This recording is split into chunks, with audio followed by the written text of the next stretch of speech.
And now I will give the stage to Taras. Okay, Taras is a PhD student at KTH University in Sweden, and Taras aims at building these generative models for non-verbal behavior. And I think the goal is to allow social agents to also use this tool to communicate, right, and to interact with others.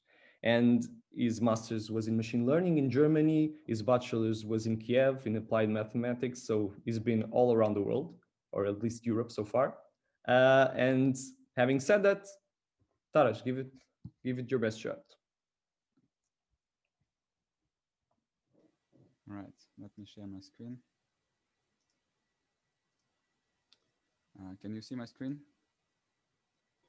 Yes. Yes, perfect. Does it look good without any weird green circles and such? Yeah, it looks good to me. All right. So welcome everybody to my talk. I'm very excited to be here. And thank you for the organizers of Talking Robotics for doing that. I think it's great for the community to have this opportunity to talk and network and discuss things. Today, I want to talk to you about my research, which is about agents which gesticulate. And throughout my talk, I want to first tell you why we want agents to gesticulate, why it is important, and then how can we enable them to do so? How can we build the models which would let them gesticulate? The outline of my talks looks like this. First, I'm going to give you some background about my work, such as motivation, formulation of the problem, as well as what people have done before. Then I will talk about 2 papers on gesture generation models. And in the final part, I will talk about the other 2 papers about evaluating such gesture generation models, which is another very big field of research. So with that, let's get started.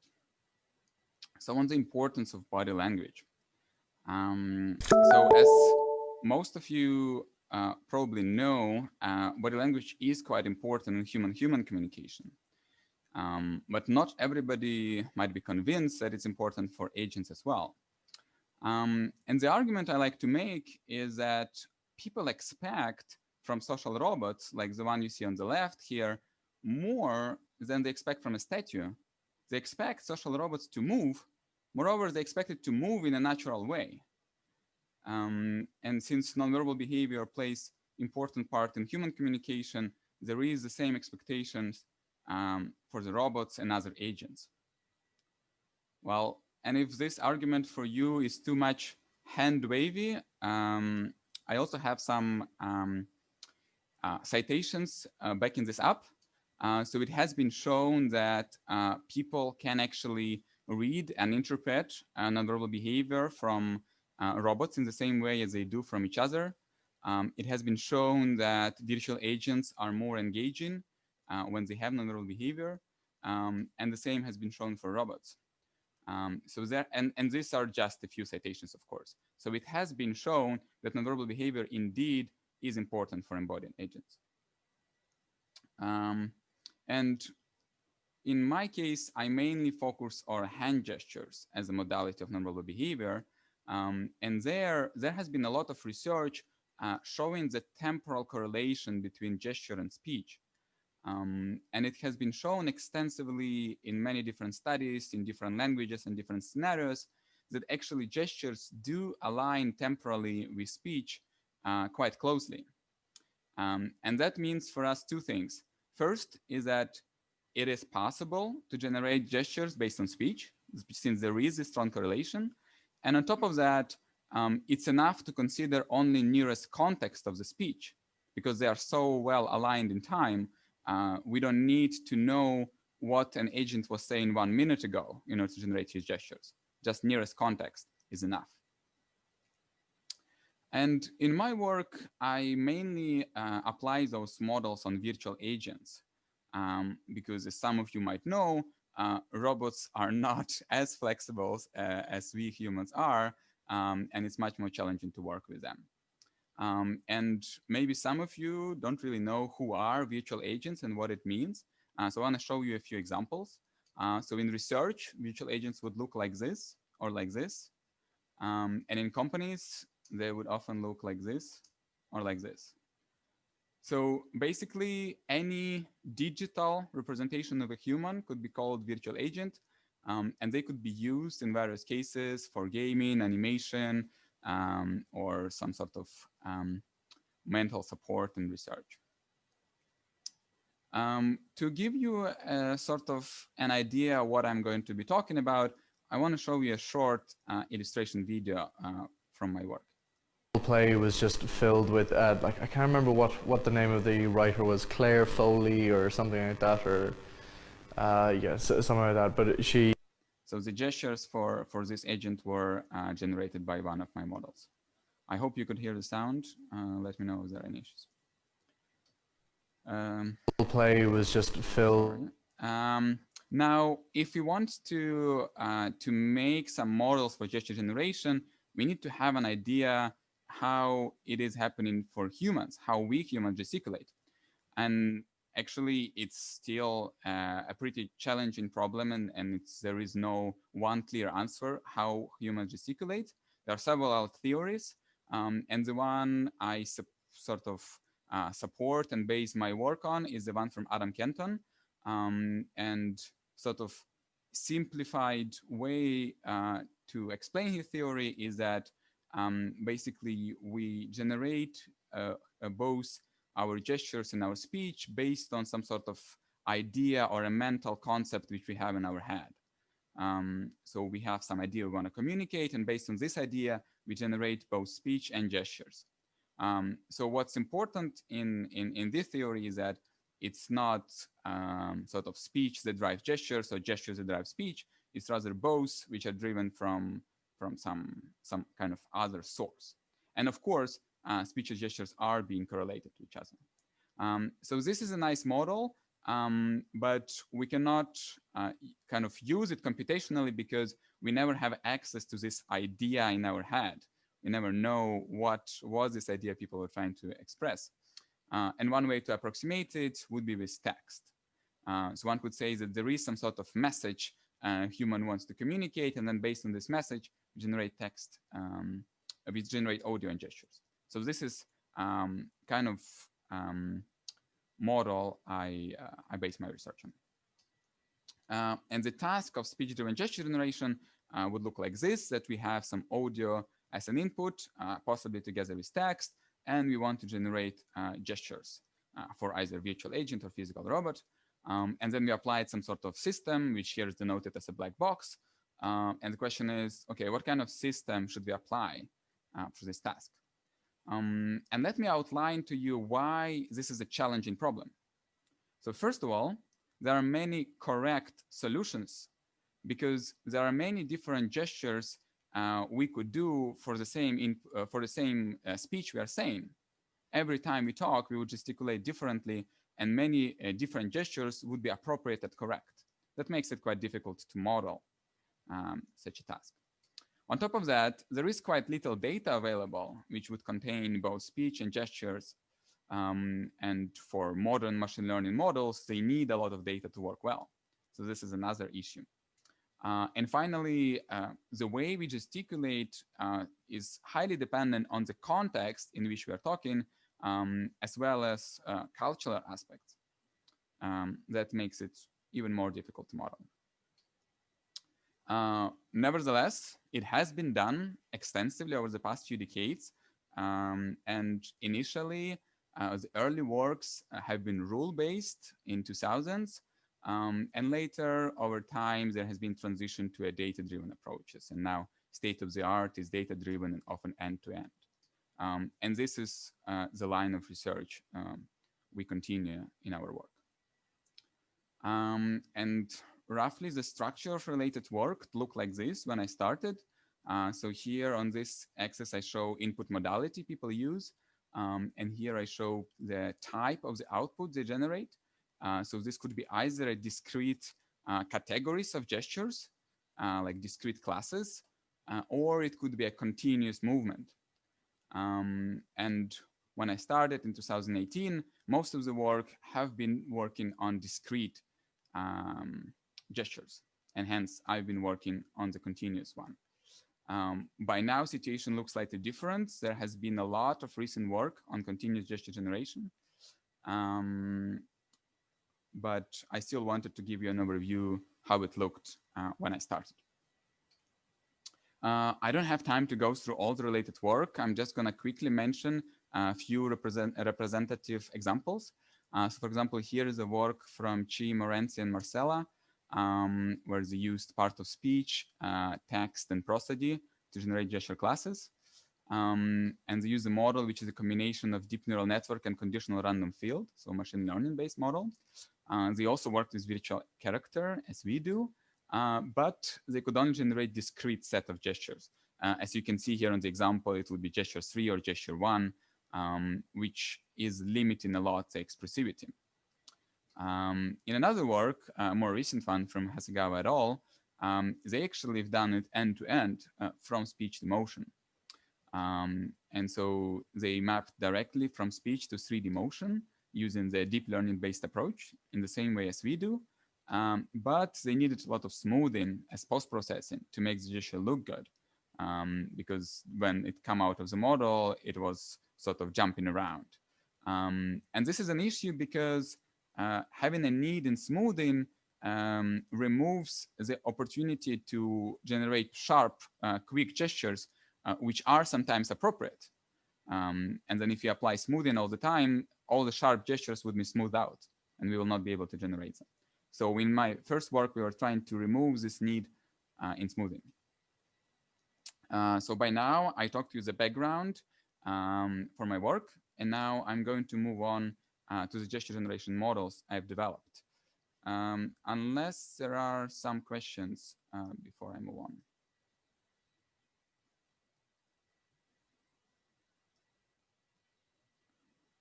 No, seems like no questions. So I'm going to continue.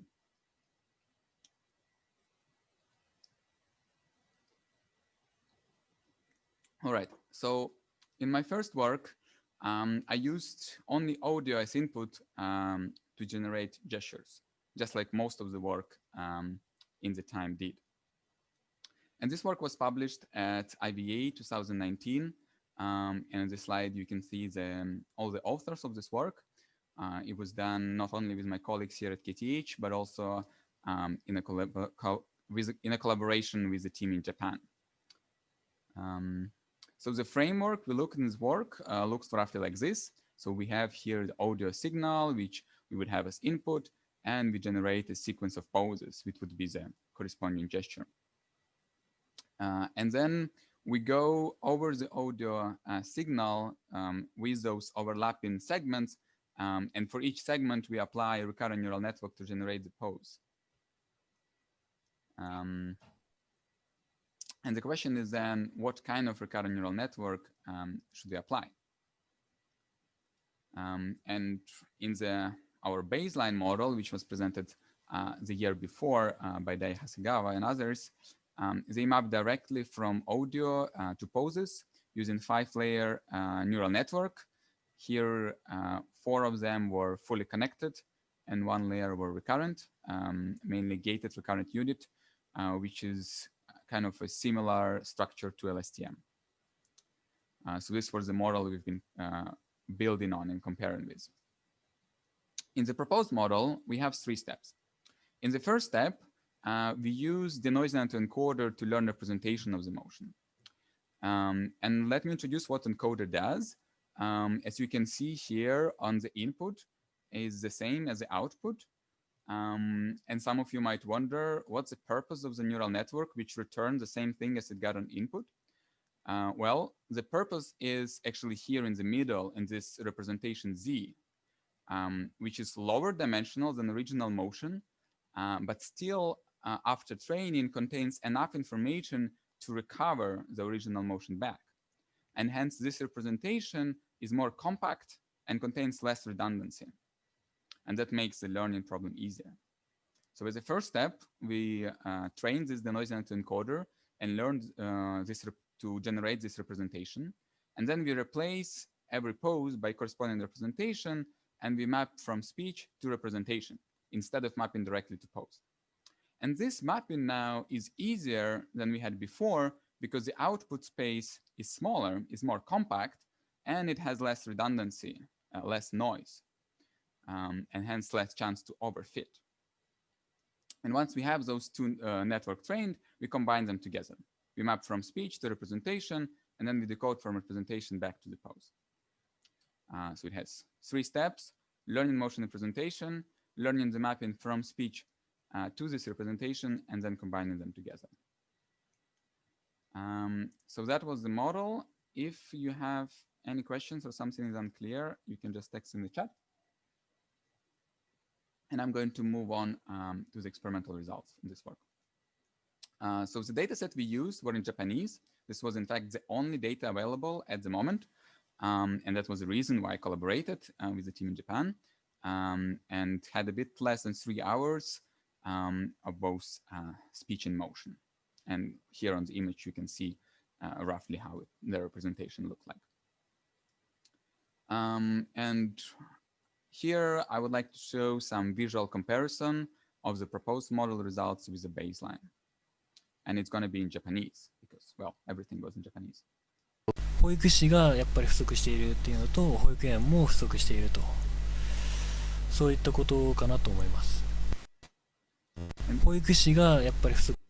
So you could hopefully see that the baseline model is quite jumpy and not really smooth, while the proposed method was much more smooth. And well, of course, some of you might wonder, yeah, you just cherry-picked one example and maybe it does not generalize. And so, of course, it was not just one example that we looked at, but we conducted a user study with many videos and many participants. And in this user study, we asked people to rate 9 statements in a Likert scale from 1 to 7. There was 3 statements about naturalness of the motion, 3 statements about time consistency, and 3 about semantic consistency. In this user study, we had 19 participants, which would evaluate 10 videos for each of the models, for each of the 2 conditions, and they would ask those 9 questions I just showed in the previous slide. And the result of the user study have showed that the proposed method were perceived as significantly more natural than the baseline, while there was no statistically significant difference in the other 2 metrics we evaluated, which makes sense because we didn't tackle them directly. So what have we learned from this work? Well, first, we learned that representation learning can remove irrelevant variation in the data and make it easier for neural network to train. And as a result, with this better representation, we can produce more natural motions. So this work is online, and the code is publicly available on GitHub.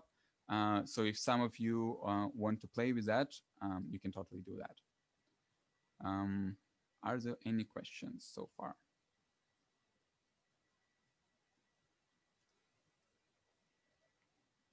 All right, it means either everything is clear or nothing is clear. Well, I hope in the first case. And I'm going to move to the next work. So in the next work, I did not want to limit myself by just audio as an input, and I used also text information as an additional input to generate gestures. And this work has been presented at ICMI this week. And as some of you might know, we actually got Best Paper Award there for this work. On this slide, you can see all the authors. All of them are at KTH. And I'm very grateful for the contribution to each of them. Now, let me introduce you what was the main novelty of this work. Basically, the previous data-driven methods for gesture generation, they use just one modality to generate gestures, either only the audio or only the text. While in this work, we used both audio and text to generate gestures. And the model looked like this. Overview is a bit similar as it was before. But this time, it's not only audio signal, but also text that we take as input. And we go over it again with this overlapping segments. This segment actually had 1 second of future and half a second of the past. And for each of those segments, we would generate the corresponding pose, again with the neural network. But this time, neural network has no recurrency, so it's just a feed-forward neural network, but instead, there is an autoregressive connection. So what that means is that we use the prediction of the previous pose as an extra input when we are predicting next pose. And so every time we are predicting a pose, the model knows what it has predicted last time step. And it helps the model to learn to generate continuous motions. As we will see in the experimental results, this has proven quite essential. Here is a bit more detailed view of the model. So let me walk you through that.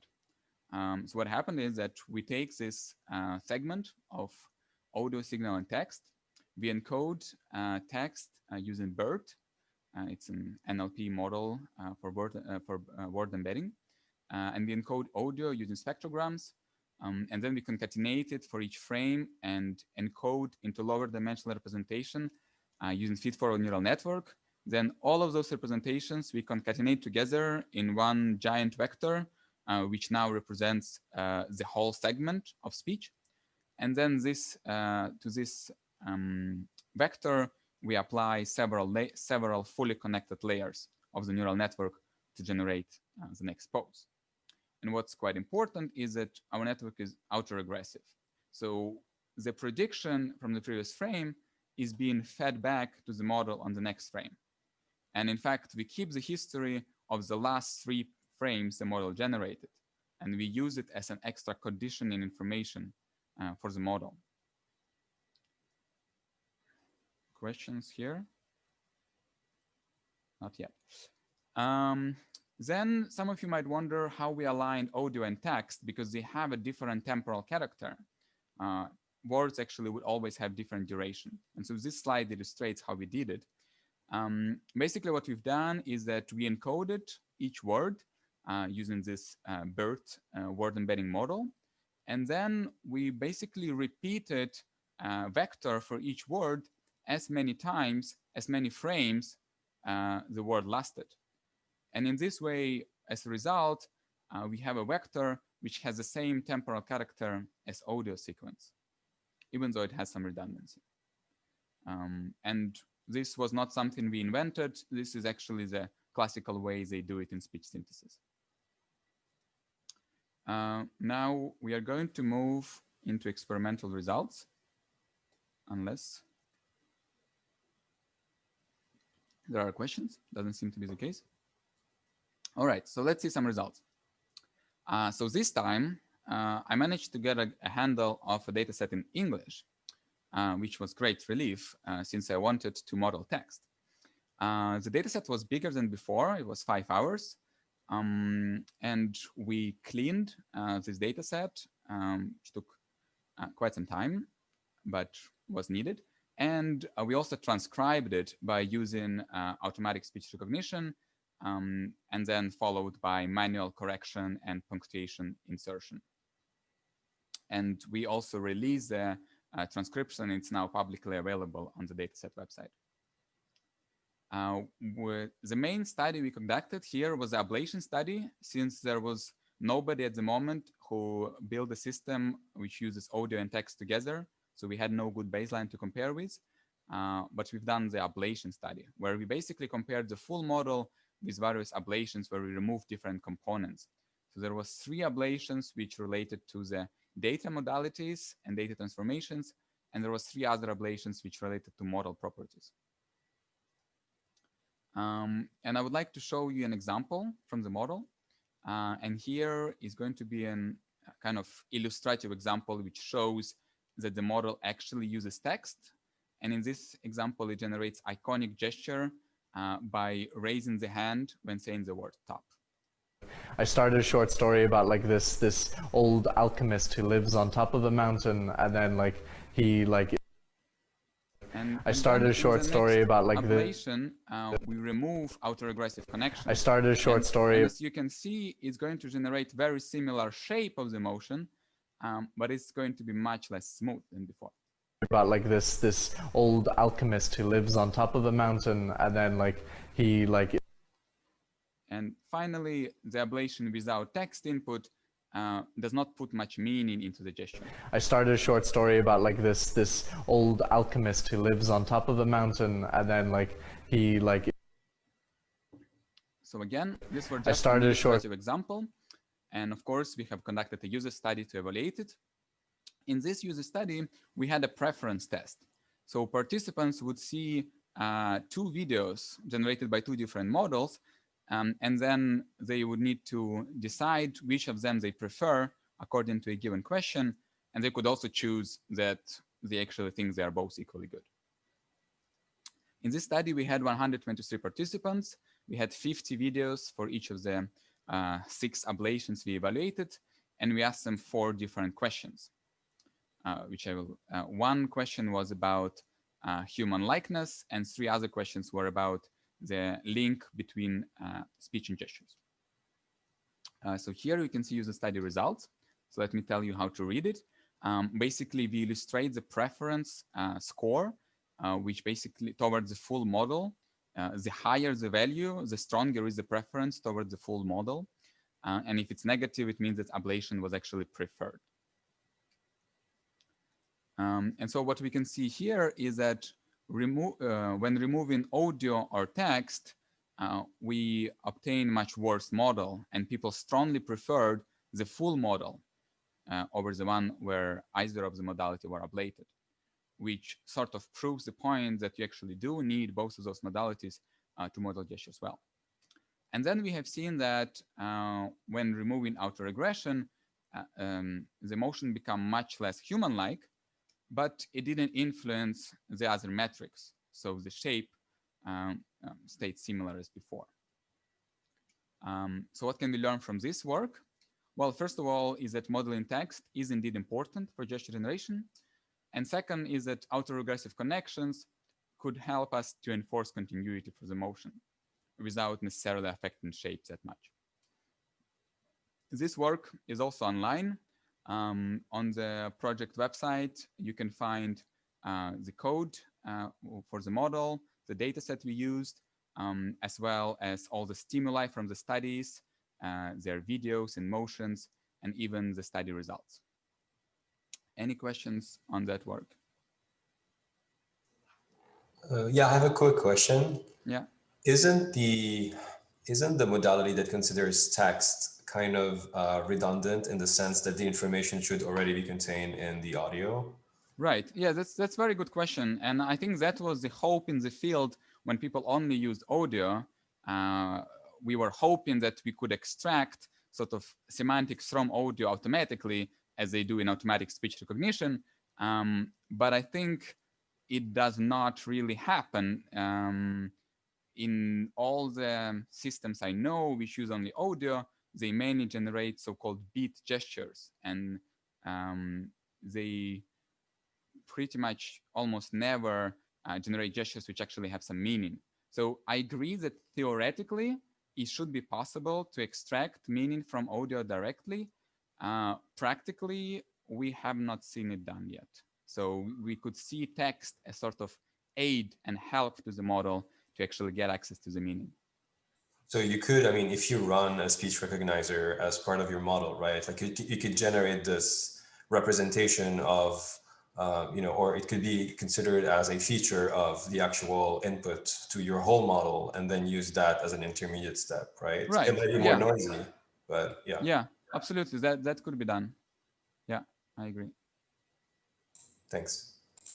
Yeah, and in certain application, probably that's even preferred way to go. For example, if you want to have some sort of telepresence when person is speaking and the agent is immediately kind of moving, then we would not have access to text. So in this case, we could definitely transcribe it. All right. If there are no more questions, I think I can move on. In the future work, I'm going to combine 2 systems we developed this year and build a new model which not only uses both text and audio, but also generates probability distribution over plausible gestures instead of just a single gesture. So far, we had one model which used only audio to have, but were probabilistic. And now we want to make a new model which would also use text and would be probabilistic. So that was it for the gesture generation models I've developed. And now I would like to quickly share with you some work I've done on evaluating gesture generation models. First work have been introduced at IVA a couple of weeks back. You can see authors on the slide. This was a joint first authorship with Patrick and me. And here we basically asked the question if we can trust online crowd workers. And this research was pretty much frustration driven because in many studies we have done previously evaluating virtual agents using crowdsourcers, we were quite frustrated by their inattentiveness. And we were wondering, would participants in lab be more attentive than those which are online? And so the research question we ask here is, are online workers as attentive as offline workers? And we set up certain hypotheses and we pre-registered this work using OSF. You can see link in the corner. And I'm not gonna read out all the hypotheses, but basically we hypothesize that in-lab participants would be more careful and more attentive than those online. In the study design, we had some independent variables, those which we manipulated. So we had some participant pools, such as inviting participants in lab or doing it online on common crowdsourcing platforms, and using different gesture generation models from Gesticulator, one having text and speech, another only speech.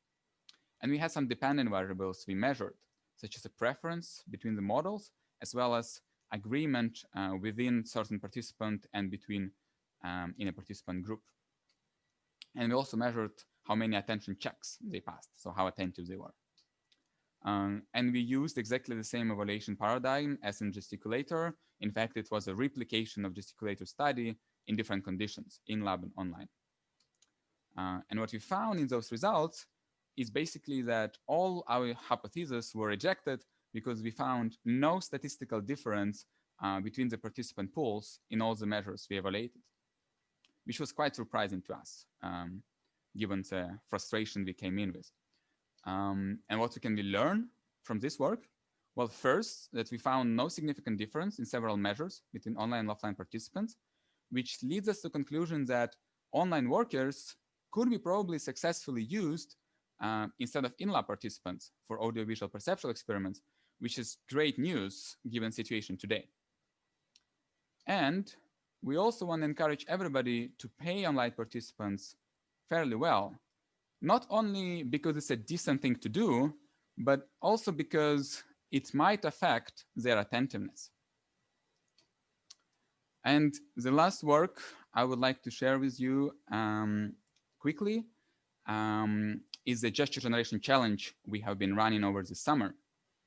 And in this work, basically, we have conducted the first ever gesture generation challenge where we invited people to submit their systems on gesture generation, and we evaluated them on the common data in the common evaluation, which was something that was missing in the fields, and everybody was evaluated in their own case.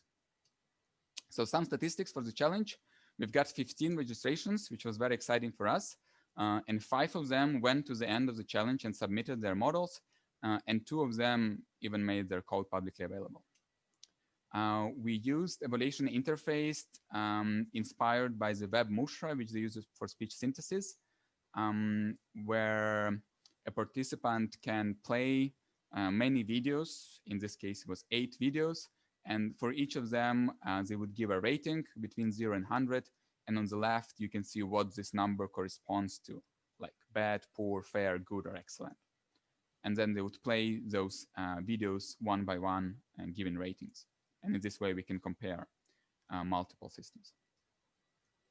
We had 9 conditions in our experiments. We had natural motion, as well as mismatched motion. We had one baseline, which was using only audio, another baseline, which was using only text, and 5 submissions from the challenge.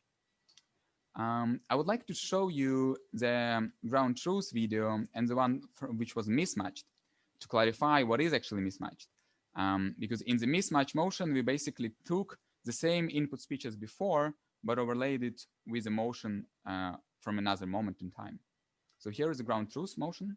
But the thing is that if you've actually like fought people, if you've actually like done stuff like Thai kickboxing or things like that, getting kicked or kneed by somebody, you know what that. And here is a motion where we took the same speech, but motion from a different speech. But the thing is that if you've actually like fought people, if you've actually like done stuff like Thai kickboxing or things like that, getting kicked or kneed by somebody, you know what that. It still looked pretty good, didn't it? Which is quite surprising, but apparently that's how it is. Sometimes just having expressive gesticulation looks good regardless if it's perfect match. And so in this user study, we also did it in a crowdsourced way. Since we knew from before that it's kind of equivalent, we had 125 participants and 8 systems on each screen. And in the here are evaluation results. So first, we know that natural motion were, of course, much better than all the other systems. But another aspect that's interesting to note is that most of the submitted systems were better than the baselines from the previous years. So which means that the field indeed moved forward. And here is the result for the appropriateness, where we see even bigger gap between natural motion and the rest. And here, quite interesting aspect to note is that not only most of the systems were better than the baselines, but the mismatched motion were actually better than all the systems, which was quite a big surprise to us because it should not be appropriate at all. It was taken from a different moment in time. But as we have seen in this video, for a naive participant, it still looks appropriate. So that's a very interesting result to us. What have we learned here? Well, we learned that this video Mushra-like evaluation could be used for this kind of massive benchmarking. We also learned that being human-like doesn't necessarily mean being appropriate, because some systems were better in terms of human-likeness and not so good in terms of appropriateness. And we also have confirmed that using text and audio was indeed helpful, since some of the best systems use both. And before I end my talk, I would like to thank to all the people who helped me along my PhD, my 4 scientific advisors, Hedvig Kjellström, Gustav Henter, Yolanda Leute, and Jonas Beskov, my collaborators here at KTH, Patrick, Sanne, Simon, Ilaria, and Eva, as well as collaborators in other places, Peter, Dai, Naoshi, and Jungwoo. And now I would be happy to take your questions. So I think we should all take this moment to thank Ares through verbal or non-verbal communication. So thank you very much for your presentation. And now I open the session to questions. So if anyone has a question, please, I think you are able to unmute yourself and just take the stage.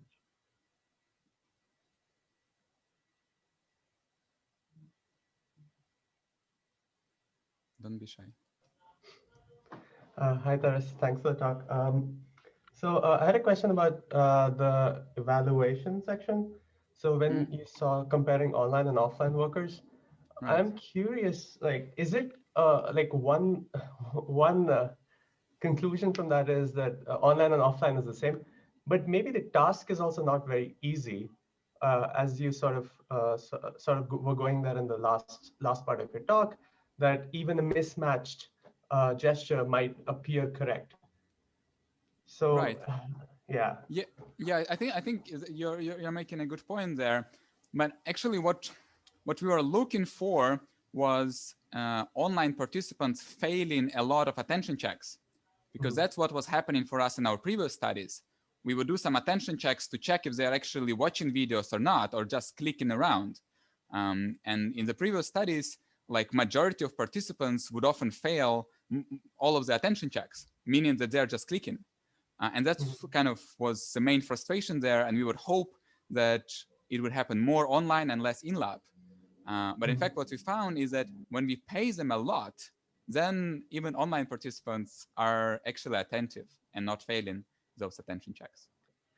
So just to follow up on that, my main concern was with the inter-rater agreement, because in the experiments we did also, the agreement was not great either.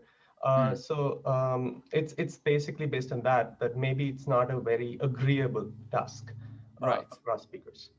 Yeah, I totally agree with that. It's very subjective, and we also see it in our experiments again and again. It is indeed tricky. It's very similar to what we saw as well. So yeah, that's reassuring. Yeah. Thank you for your question. I have a question. I was wondering if you considered gender. For example, females or males are different in terms of gestures or even culture or age. Right. Well, I would love to be able to consider all those factors, as I believe they all influence the way we gesticulate. But so far, the data I could have access to would have just one speaker. And in the first case, it was just a Japanese male. And in the last case, it was Irish male. And so having only this data, I had no opportunity so far to explore it. And I would be very happy to do that at some point if I have a data. And if somebody has such a data and want to collaborate on that, let me know. I think that would be super exciting. Just as a follow-up, I think another variable that could be really interesting to control for would be context, such as informal versus formal context, because there will always be difference across gender or cultures, but then certain contexts could convey more equivalent generalizable gesture, such as if we are in a coffee shop versus if we are in a classroom or in a workplace, we could use more expressive gestures or more shy gestures. So this would be really, really cool to actually have a model for. Yeah, for sure. I totally agree. And as I mentioned before, I do think that context influence the way we gesticulate. And I would love to be able to capture that. And from my perspective, the main bottleneck now is the data.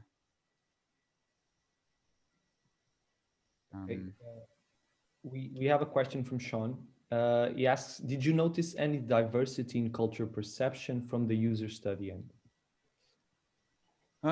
Well, we could sort of say that also in the slide we are looking at now, what were mentioned before about the low intra-rater agreement, we can see that the study participants did not agree with each other and not even always agree with themselves. And so this sort of indicates that they had a different perception of what is more appropriate or more human-like to them. We did not conduct yet a specific study where we would investigate how different cultures perceive different kind of gestures. And again, I think that would be a very exciting future work, and I would love to see that. I think it would be very interesting to train a model maybe on Italian speaker and then see if Italian people prefer that, or maybe if British people actually don't like this kind of style, things like that. I'm curious. It's a very good question.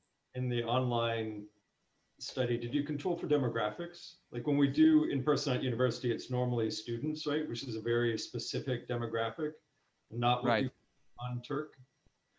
Right. Actually, we did control for demographics. We found it quite an important aspect. We control where it was possible, not on mTurk, but on Prolific. And actually what we've done is that we first conducted in-lab experiments. We recorded the demographics, and then we requested the key demographics at Prolific, and we obtained people pretty much matching the same demographic from Prolific. And so there we could be sure that we excluded demographics as an extra sort of variable that influenced the results. I have a question. Yeah. A few people were also talking about context and other dimensions of gestures, like maybe emotional gestures could be one topic to discover as well. But I'm really wondering, the data issue is a big issue, right? So for tackling these larger problems, you need a lot of data. And in terms of like looking at the state of the art, what do you think in terms of the methods that use video material, for example, TED Talks and so on? in comparison to the motion capture driven methods. How do you see the state of the art? Right. It's difficult to say. I think the field is sort of not mature enough in the evaluation yet. We don't have so many comparisons between different systems. So we have done this gesture generation challenge where we compared some, but we had only few there. So I'm afraid I don't have data to have any strong claim there. So I compared in Gesticulator with the work from Gina Sar et al. And I've seen that it did not work well on the mockup data. I think because it was limited in scope, it was just 2 hours, while they collected much more from YouTube. So I think that the models which are developed on YouTube data, they are kind of developed for larger quantities of data, and then sometimes they don't perform so well on the small quantities of data. That's one aspect there. I have a question. Yeah. So first, I really enjoyed your talk. I think I was able to appreciate all the different ways that it built to the final system. So I really appreciated that. My question, maybe I'll share a story first, and then I'll ask the question. So I have a friend who's a performer who takes videos of people talking, mostly politicians and famous people, and he'll gesticulate on them, right? So he does physical theater, so a lot of his art is about gesticulating with someone else's speech. Right. And I'm wondering in terms of perception, when you see someone do that, that they are moving on, that the speech is not theirs, right? That they're somehow impersonating that communication and adding something on top of that. And the reason why I'm telling this story is because I noticed that your evaluation didn't have a mouth. And I'm wondering first why that was. And second, I was wondering if people actually believed or ascribed the actual speech as originating from the person, or if they were seeing this puppet as being this kind of performer gesticulator on someone else's speech, right? Especially given that the puppet was not human-like. So any thoughts on that? Good question. And good point, Kim. So first of all, we did not have a sort of face because we did not want to spend time on lip sync. That's kind of as simple as that. We didn't want this to sort of distract neither if the quality would be not perfect. So that was sort of a simple solution, or some might say a quick fix there.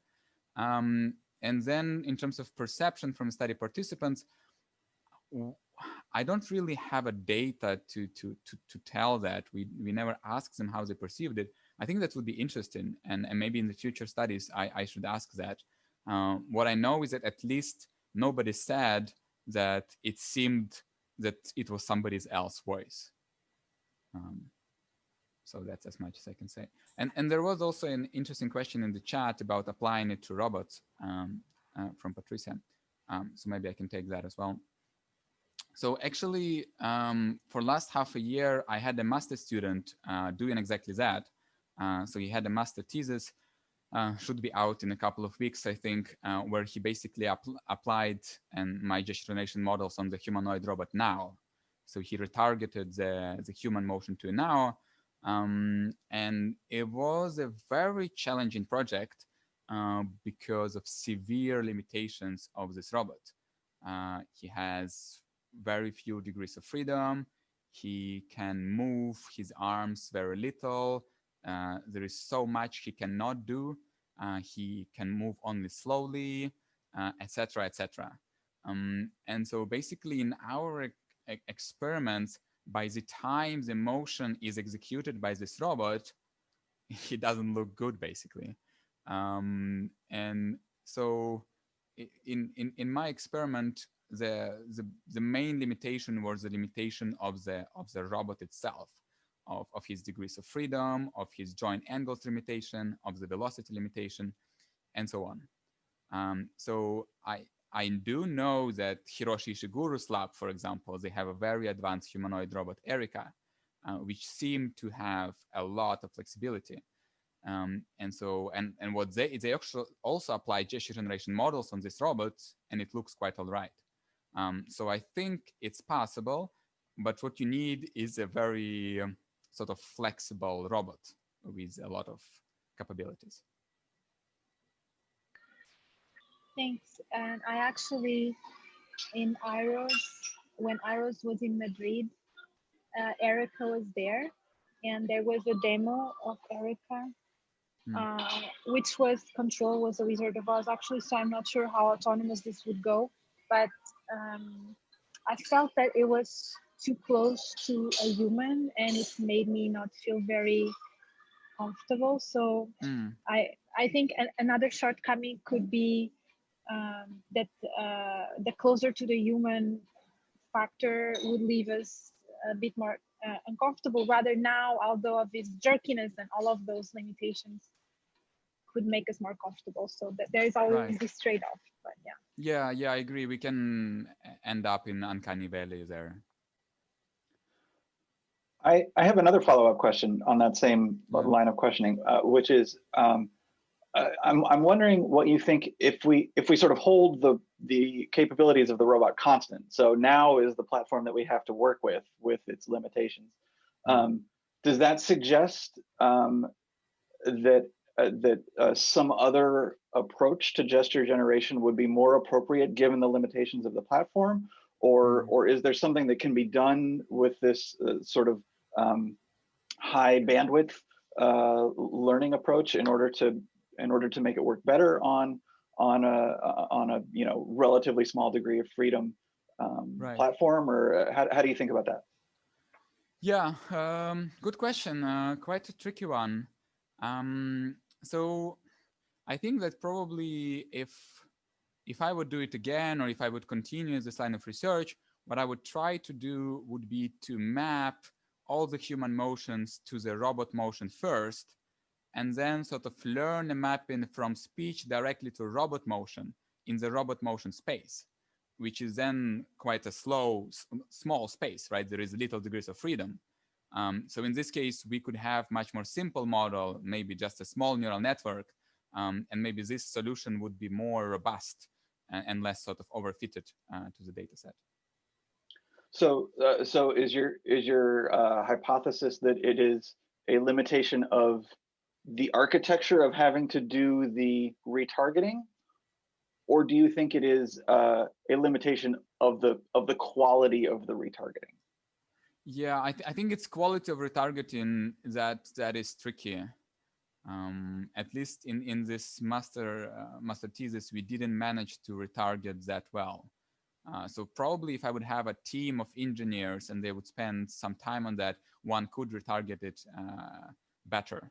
But in our case, I think that retargeting was a bottleneck. Yeah. And on top of that, I'm also want to add that when we have such severe limitations, I'm not even sure if we need a sophisticated models, if it pays off.